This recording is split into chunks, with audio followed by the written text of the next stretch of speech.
Hi everyone, welcome to Extraordinary Taste. Moisture content in mushrooms is high. Stir-frying in high heat can quickly evaporate the water and prevent the mushrooms from becoming soggy.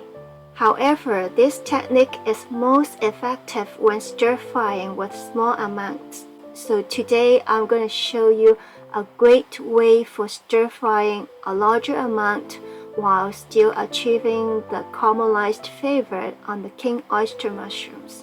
Let's get started. Here is 1 pound of mushrooms. A typical American gas range should be powerful enough to stir-fry any amount up to 1.5 pounds. Wash to remove any dirt. It's okay to wash mushrooms as long as you don't soak them. Trim off the very end of the stem, which tend to be a little tough and woody, and remove any discolored or damaged parts. Slice the large ones in half. Bring a pot of water to a boil. Steam the mushrooms for 10 minutes. Steaming the mushrooms softens their texture and releases some of the water in them. Drain off the liquid, which can be used as a base for vegetarian stock. You can add herbs, spices, and seasonings to enhance the stock to your taste. Give it a moment to cool off as it's very hot right now. While waiting, mince some garlic cloves and ginger, more or less according to your preferences.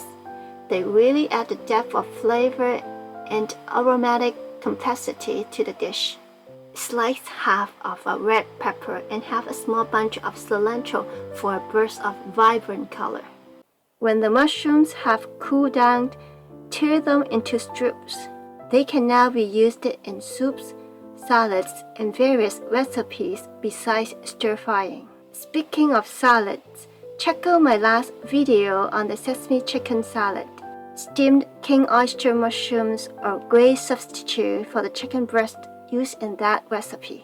Heat up a pan and add 1 to 2 tablespoons of oil. Sauté the garlic and ginger over medium heat until golden brown. Then add the mushrooms and turn up the heat to the highest. High heat helps evaporate moisture, promoting caramelization. Stir fry for 3 to 5 minutes until they turn golden brown. Add the red pepper and stir fry for another 1 to 2 minutes. Season it with 1/4 teaspoon of black pepper, 1/4 teaspoon of salt, 1 tablespoon of oyster sauce. For a vegan version, simply use soy sauce instead. Feel free to customize the recipe by adding your own sauce for extra flavor. Turn off the heat and add the cilantro. Then it's ready to be enjoyed.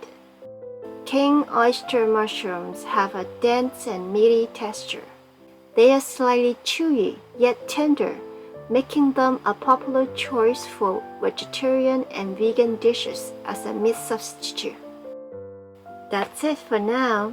Thank you for watching. I will see you next time.